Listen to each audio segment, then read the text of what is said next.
అందరికీ నమస్తే. జై శ్రీరామ్. నేను మీ లక్ష్మణ్ గౌడ్.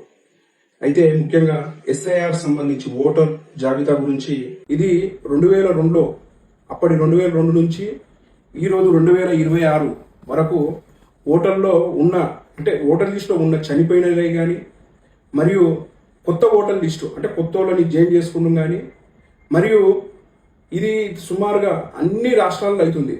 ఇప్పుడు తెలంగాణలో ఇట్లా ఇది తక్కువ రోజుల్లో స్టార్ట్ అయ్యడం జరుగుతుంది. దీంతో ఎక్కువ భయపడేది ఏం లేదు. మన ఇంటికి బిఎల్ఓలు వస్తారు, అంటే బూత్ ఆఫీసర్ వచ్చి మీ ఇంట్లో ఎంతమంది అంటే ఓటర్కి అంటే ఏజ్ ఉన్న వాళ్ళు ఎంతమంది అని ఓటర్ లిస్టు దానికి సంబంధించి అంటే చనిపోయిన వాళ్ళే కానీ కొత్తగా జాయిన్ చేసుకుంటున్నది కానీ దాని గురించి ఎస్ఐఆర్ వ్యవస్థ జరుగుతుంది. ముఖ్యంగా అందరూ కొంతమంది భయపడుతున్నారు. ఇప్పుడు ఉదాహరణకు మా ఒంటి మామిడిలో ఎంతమంది ఓటర్లు అర్థమైతలేదు. ఇప్పుడు ఉదాహరణకు కొంతమంది కిరాయికి ఉండి ఓటు రాపించుకొని రాజస్థాన్ వేరు, కొంతమంది ఓటు రాపించుకొని వేరే స్టేట్లలో పోతురు. అలా ఓట్లని తీసేసడం కానీ లేకపోతే కొత్త ఓటర్ని ఈ ఓటర్ లిస్టులకు సంబంధించింది.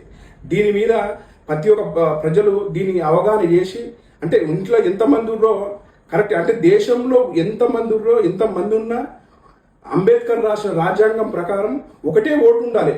ఏ వ్యక్తికైనా ఒకటే ఓటు ఉండాలి. దానికి సంబంధించే ఎస్ఐఆర్ అనే వ్యవస్థ జరుగుతుంది.